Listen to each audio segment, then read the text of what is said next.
Toyota Camry в 40-м кузове. Машинка уже не молодая, достаточно возрастная. С годами у автомобиля забивается выхлопная система.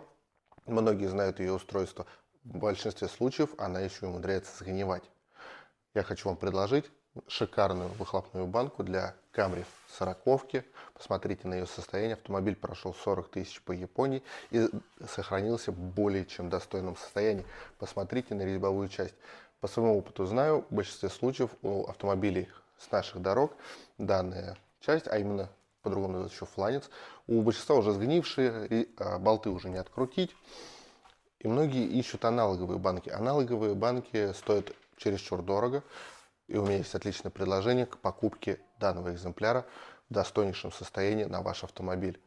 Пишите ВИН-кода ваших автомобилей нашим менеджерам. Они помогут с подбором деталей на ваш автомобиль.